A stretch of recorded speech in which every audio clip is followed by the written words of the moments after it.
अस्सलाम वालेकुम लर्नर्स। आज के लेक्चर में हम डिस्कस करेंगे टू फेज मेथड।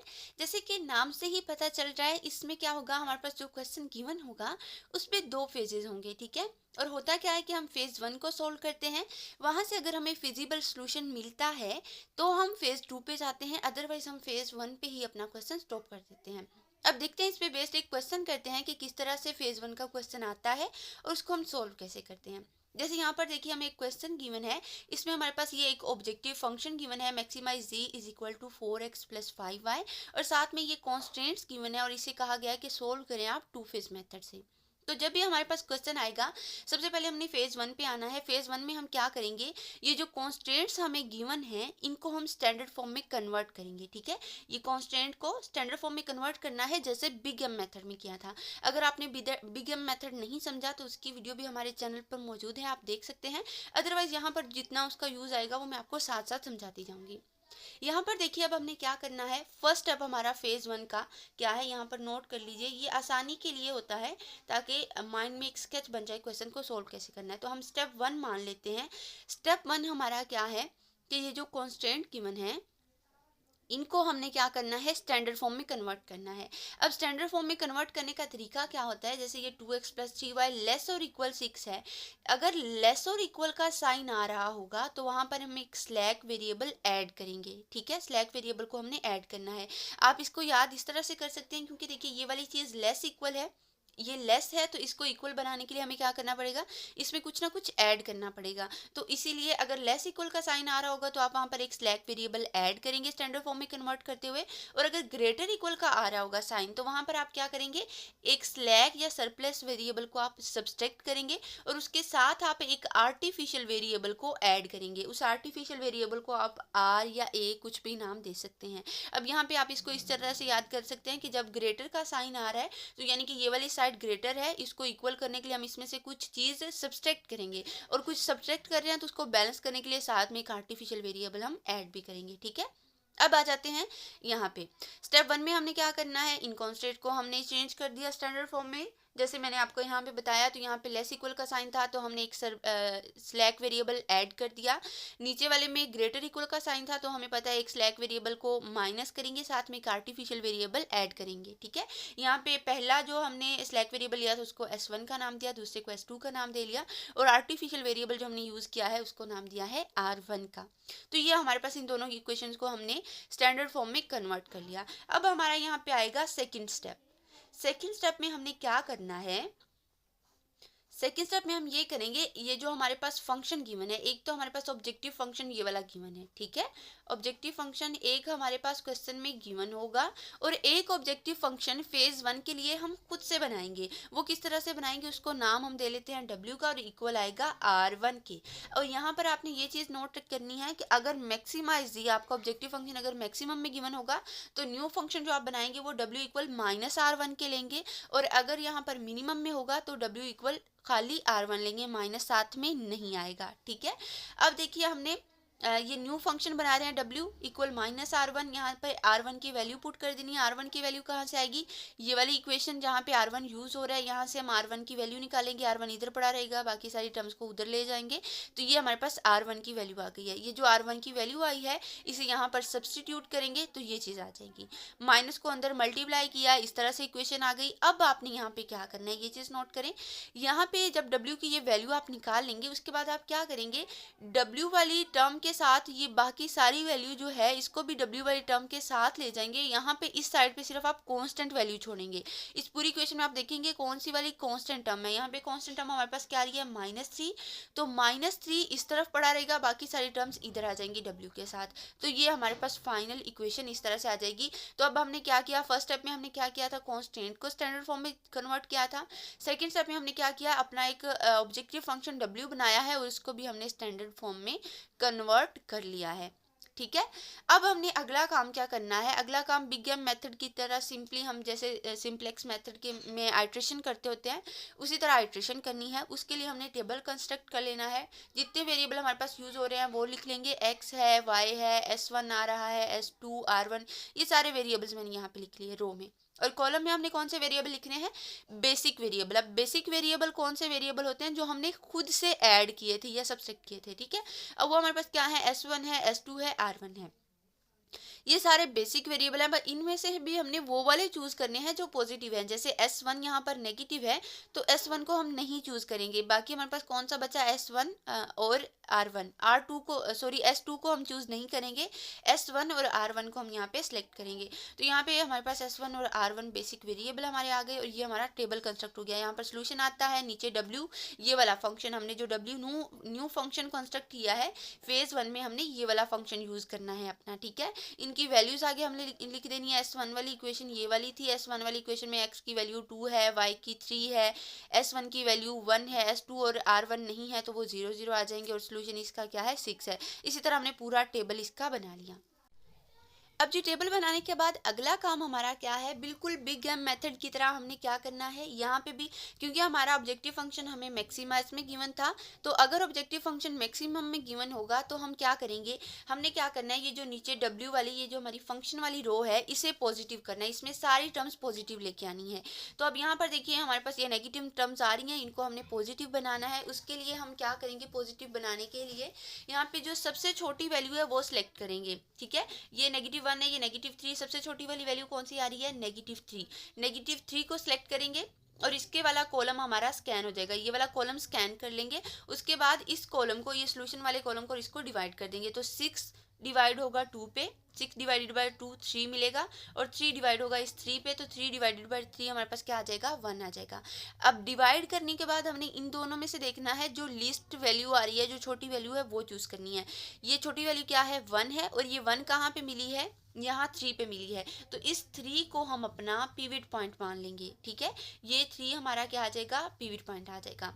अब हमने क्या करना है नेक्स्ट काम, ये जो पिवट पॉइंट हमने लिया है इसको 1 बनाना है। अगर तो ये ऑलरेडी 1 है तो ठीक है, अगर 1 नहीं है तो हम इसको 1 बनाएंगे। तो जैसे ये हमारे पास पिवट एंट्री 3 है, इसको 1 बनाना है और इसके ऊपर नीचे फिर हम 0 बनाएंगे। सबसे पहले तो इस पिवट एंट्री को 1 बनाते हैं। उसके लिए हम क्या करेंगे, इसे 1 बनाने के लिए ये पूरी R2 को हम 1/3 से मल्टीप्लाई कर देंगे। तो यहाँ पे हमने यही रो ऑपरेशन अप्लाई किया है, 1/3 R2, ठीक है। तो इससे हमारे पास ये 1 बन गया और बाकी ये पूरी रो पे इस तरह से ऑपरेशन अप्लाई हो गया, ठीक है। अगला काम अब हमारा क्या है, अगला काम हमने ये करना है कि इसके ऊपर नीचे हमने 0 बनाने, ये हमारी पिवट एंट्री 1 है, इसके ऊपर नीचे हमने 0 बनाने हैं। उसके लिए हमने कौन से रो ऑपरेशन यहाँ पे यूज किए हैं वो मैंने लिखे हैं, R1 - 2 R2 करेंगे, ठीक है। तो यहाँ पे हमारे पास 2 - 2 0 हो जाएगा और यहाँ पे भी नेक्स्ट इस तरह हम इसे सॉल्व करेंगे, और R3 + 3 R2 करेंगे, तो ये वाली टर्म भी जो है हमारी ये क्या हो जाएगी, 0 हो जाएगी, ठीक है। अब हमने क्या किया, जो हमारी पिवट एंट्री थी 1 उसके ऊपर नीचे हमने 0 बना लिया। अब इसको 0 बनाने के बाद नेक्स्ट हमने दोबारा देखना है कि ये जो हमारा फंक्शन है W, इसकी रो में देखना है कि कोई नेगेटिव वैल्यू तो नहीं आ रही। हमने तब तक आइट्रेशंस करते जाना है जब तक ये सारी हमारी वैल्यूज जो हैं पॉजिटिव ना हो जाएं। तो अब देखें W में हमारे पास क्या हुआ है, कोई भी नेगेटिव वैल्यू नहीं आ रही, सारी नॉन नेगेटिव वैल्यू हैं, ठीक है।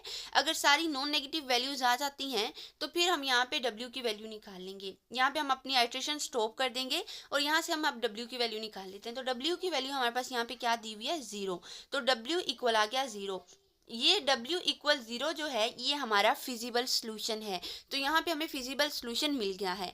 और अगर हमारे पास यहाँ पर W की वैल्यू 0 ना आती, ग्रेटर देन 0 आ जाती, 1 2 3 4 समथिंग कुछ भी आ जाती, नेगेटिव तो जाहिर है आनी नहीं है, इस सबको हमने पॉजिटिव करना है। तो अगर ग्रेटर देन 0 हमारे पास कोई वैल्यू आ जाती तब हमने कहना था इसका फिजिबल सोल्यूशन जो है वो एग्जिस्ट नहीं करता, नॉन फिजिबल है ये, ठीक है। तो अब अगर फिजिबल सोल्यूशन मिलेगा तो हम फेज 2 पे जाएंगे, अगर फिजिबल सोल्यूशन नहीं मिलता तो हमारा क्वेश्चन यहीं पे स्टॉप हो जाएगा, हम आगे मूव नहीं करेंगे। अब यहाँ पे हमें W = 0 इसका फिजिबल सोल्यूशन मिल चुका है, तो अब हम फेज 2 पे मूव करेंगे। फेज 2 पे जाते हुए हमने क्या करना है, यहाँ पे एक चीज और देख लीजिए, यहाँ पे हमारे पास बेसिक वेरिएबल थे S1 और R1, ठीक है। तो बेसिक वेरिएबल S1 R1 है और यहाँ पे हमारी पिवट एंट्री जो हमने ली हुई थी वो इस रो में आ रही थी, X वाली कॉलम में आ रही थी, और वो हमने यहाँ पे लिया था, पिवट एंट्री हमारी 3 थी, ठीक है। 3 को हमने 1 बनाया, उसके ऊपर नीचे 0 बनाया।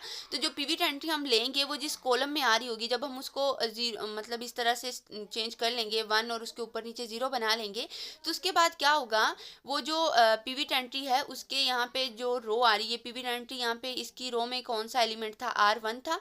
इस R1 को x के साथ एक्सचेंज कर देंगे, यानी कि ये जो बेसिक वेरिएबल इसका R1 था, अब वो क्या बन जाएगा, x बन जाएगा। ठीक है, तो ये आपने ध्यान रखना है, इसको यहाँ पे अब R1 नहीं लिखना, x लिखना है जब इसके ऊपर नीचे 0 बना लेंगे। ठीक है, अब हम आ जाते हैं फेज 2 पे। फेज 2 पे आएंगे तो ये जो लास्ट आइट्रेशन का ये जो टेबल हमें मिला है, इस टेबल को हम एज इट इज नीचे लिख लेंगे। बस इसमें जो आर्टिफिशियल कॉलम, आर्टिफिशियल वेरिएबल वाला कॉलम होगा, उसको हमने डिलीट कर देना है। ठीक है, ये हमारे पास टेबल बना था फाइनल टेबल लास्ट आइट्रेशन का, उसको हमने नीचे एज इट इज लिख लिया है। बस उसमें ये जो आर्टिफिशियल वेरिएबल वाला कॉलम है, उसको हमने डिलीट कर दिया है। अब ये हमारी फेज 2 स्टार्ट हो चुकी है। अब फेज 2 में एक और चेंजिंग आएगी, वो क्या है कि हमने यहाँ पे जो फंक्शन यूज करना है, वो हमने अपना ओरिजिनल फंक्शन जी यूज करना है, जो हमें क्वेश्चन में गिवन था। एक तो यहाँ पे हमने फेज 1 में डब्ल्यू यूज किया था ना, जो हमने खुद से बनाया था, लेकिन यहाँ पर फेज 2 में हम जी यूज करेंगे, जो हमें क्वेश्चन में गिवन होगा। अब यहाँ पर हमारा ये फेज 2 का टेबल आ चुका है। ठीक है, इसके बाद नेक्स्ट हमने काम फिर से वही हमारा पिछला वाला काम करेंगे। हमने क्या करना है, अब क्योंकि हमारे पास ये मैक्सिमम में हमारा ऑब्जेक्टिव फंक्शन गिवन था, तो अब हमने यहाँ पे क्या करना है, ये नीचे वाली जो फंक्शन वाली रो है पूरी, इसको देखना है, इसमें हमारे सारे पॉजिटिव आने चाहिए। ठीक है, इन सबको पॉजिटिव बनाना है। अब यहाँ पे नेगेटिव आ रहे हैं, -4 और -5 दो नेगेटिव आ रहे हैं, तो इसका मतलब हम यहाँ पे आइट्रेशन करेंगे। तो उसके लिए आइट्रेशन करने के लिए हमने किस तरह से करनी होती है कि सबसे छोटी वैल्यू यहाँ पे सेलेक्ट करनी होती है, और वो हमारे पास क्या है, -5। तो इस -5 पे हम एरो लगा लेंगे, ये वाला कॉलम हमारा स्कैन हो जाएगा, और फिर इनको हमने डिवाइड करना है आपस में। तो डिवाइड करें इस सोल्यूशन वाली वैल्यूज़ पे, तो डिवाइड करेंगे, तो यहाँ से हमें 1.4 को जब डिवाइड करेंगे इस पे, तो हमारे पास क्या आ जाएगा, 1.7 आ जाएगा। यहाँ से हमें क्या मिलेगा, 3 मिलेगा। तो हमने छोटी वाली वैल्यू यहाँ से सेलेक्ट करनी है, तो छोटी हमें क्या मिली है, 1.7। ठीक है, और वो कहाँ पे मिली, 4 को डिवाइड करने से, और 4 को किस पे डिवाइड करने से, इस पे। तो ये हमारे पास अब ये हमारी पिवट एंट्री होगी। ठीक है, पिवट एंट्री हमारे पास क्या सिलेक्ट होगी, 7/3। अब जो पिवट एंट्री हमने सेलेक्ट कर ली है, उसके ऊपर नीचे हमने 0 बनाना होता है, और उस पिवट एंट्री को 1 बनाना होता है। तो सबसे पहले तो हम इस पिवट एंट्री को 1 बनाएंगे। इसको 1 बनाने के लिए हम क्या करेंगे, R1 को, ये जो R1 आ रही है, इसको 3/7 से मल्टीप्लाई कर देंगे। ठीक है, तो अब यहाँ पे हम अपना रो ऑपरेशन अप्लाई करते हैं। देखिए 3/7 R1 करेंगे, तो ये हमारी जो पिवट एंट्री थी वो 1 हो जाएगी। ठीक है, नेक्स्ट अब देखिए हमने क्या करना है, पिवट एंट्री हमारी 1 हो चुकी है, उसके ऊपर नीचे हमने 0 बनाना था। उसके ऊपर नीचे यहाँ पे 1/3 था, यहाँ पे -5 था। इनको 0 बनाने के लिए हमने रो ऑपरेशन कौन से यूज किया, R2 - 1/3 R1, और साथ में R3 + 5 R1 किया। ठीक है, ये वाले रो ऑपरेशन हमने अप्लाई किया, तो इसके ऊपर नीचे हमारे पास क्या आ गया, 0 आ गया। ठीक है, अब ये ऊपर नीचे 0 बना चुके हैं। अब हमने फिर देखना है कि क्या नीचे कोई हमारे पास 0, अब यहाँ पे एक और चीज़ देखिए, यहाँ पे जब ऊपर नीचे 0 आ चुका है, तो हमारे पास जो बेसिक ये किस में आया है चेंज, हमने कौन सी कहाँ पे चेंज किया है, y वाला कॉलम, हमारी पिवट एंट्री कहाँ पे थी, y में थी। ठीक है, और इसके हमने नीचे 0 बना लिया है। तो उसके बाद मैंने आपको बताया था क्या होगा, कि ये जो इसका कॉलम में हमारे पास इसका वेरिएबल क्या पड़ा था, S1। अब ये जो S1 है, ये रिमूव हो जाएगा, और यहाँ पे क्या आ जाएगा, y आ जाएगा। ठीक है, पिवट एंट्री y पे थी, तो y का जो बेसिक वेरिएबल है S1, वो रिमूव होके यहाँ पे क्या आ जाएगा, y आ जाएगा। ठीक है, अब देखिए हमारे पास नेक्स्ट हमने देखा नीचे सारे पॉजिटिव नहीं है, अभी भी नेगेटिव आ रहा है, -4। तो इसको हमने सेलेक्ट कर लेना है, इसका कॉलम स्कैन करेंगे, इसको डिवाइड करेंगे। ठीक है, तो 0 को जब डिवाइड कर, इस चीज़ को जब हम 0 से डिवाइड करेंगे तो इन्फिनिटी मिलेगा, और 3/7 को जब 1 से डिवाइड करेंगे तो हमारे पास क्या आ जाएगा, 3/7। अब यहाँ पे इन्फिनिटी वाली टर्म अगर आ जाए या नेगेटिव वाली टर्म आ जाए, तो उसको आपने हमेशा निग्लेक्ट करना है, इग्नोर करना है, और हमेशा लीस्ट पॉजिटिव टर्म हमने लेनी होती है। तो पॉजिटिव टर्म हमारे पास ये 3/7 है, और वो हमें कहाँ पे मिली है, 1 पे। तो 1 हमारी पिवट एंट्री आ जाएगी। अब हमने पिवट एंट्री सेलेक्ट कर ली है 1, इसके ऊपर नीचे 0 बनाना है, ऊपर ऑलरेडी 0 है, जस्ट नीचे 0 बनाना है। ठीक है, तो नीचे 0 बनाने के लिए हमने यहाँ पे रो ऑपरेशन यूज किया है, R3 + 4 R1। तो इससे हमारे पास इसके ऊपर नीचे, ऊपर तो ऑलरेडी 0 था, यहाँ पे जो नीचे -4 था उसकी जगह भी क्या आ गया, 0 आ गया। अब हमने नेक्स्ट दोबारा देखना है, इसको स्कैन देखना है जी वाले को, हमारी फंक्शन वाली रो को, कि इसमें सारी पॉजिटिव टर्म्स आ रही हैं। तो देखिए अभी भी इसमें सारी पॉजिटिव नहीं हुई, अब हमारे पास ये नेगेटिव बन गया है, -2/7। तो इस -2/7 को हम अब चूज कर लेंगे। ठीक है, हमने तब तक आइट्रेशन करती जाना है जब तक हमारे पास ये सारे पॉजिटिव ना हो जाएं। अब ये -2/7 वाला कॉलम स्कैन हो जाएगा, इसको इस पर डिवाइड करेंगे तो 6 आएगा, इसको इस पर डिवाइड करेंगे तो हमारे पास -1 आएगा। माइनस वाली एंट्री हमें पता है, वो हम इग्नोर कर देंगे। पॉजिटिव हमें किस पे मिला है, 6 पे, और 6 कहाँ पे था, 2/7 पे, ठीक है। तो 2/7 हमारा पिवट पॉइंट आ जाएगा, ठीक है। अब हमने क्या करना है, सबसे पहले तो अपने पिवट पॉइंट को जो कि 2/7 था उसको 1 बनाना है। उसके लिए R1 को 7/2 से मल्टीप्लाई कर देंगे, तो ये हमारे पास पिवट एंट्री हमारी 1 हो चुकी है। उसके बाद इसके ऊपर नीचे हमने 0 बनाना है, ऊपर तो कोई टर्म है नहीं, तो नीचे वाली इन दोनों को 0 करना है। इन दोनों को 0 करने के लिए हम यहाँ पे रो ऑपरेशन लगाएंगे, तो सिमिलरली जैसे पीछे करते आएंगे वैसे, तो यहाँ पे भी हम ये इन दोनों टर्म्स को भी 0 0 बना लेंगे। जब ये पूरा 0 0 बन गया तो हम दोबारा देखेंगे क्या हमारी जी वाली फंक्शन वाली रो में कोई नेगेटिव वैल्यू आ रही है। तो अब देखिए यहाँ पे कोई भी नेगेटिव वैल्यू नहीं आ रही, सारी हमारे पास पॉजिटिव टर्म्स आ चुकी हैं। तो अब यहाँ पे हम अपनी आइट्रेशंस को स्टॉप कर देंगे, ठीक है। ये अब हमारी फेज 2 का सोल्यूशन यहाँ तक था। अब यहाँ से हम अपने जो basic variable, non basic variable हैं, उनकी हम वैल्यूज लिखेंगे। तो S2 की वैल्यू हमारे पास क्या आ रही है, 6 आ रही है, वो लिख देंगे। X की वैल्यू हमारे पास क्या है, 3 है। और Z की वैल्यू हमारे पास क्या आ रही है, 12 आ रही है।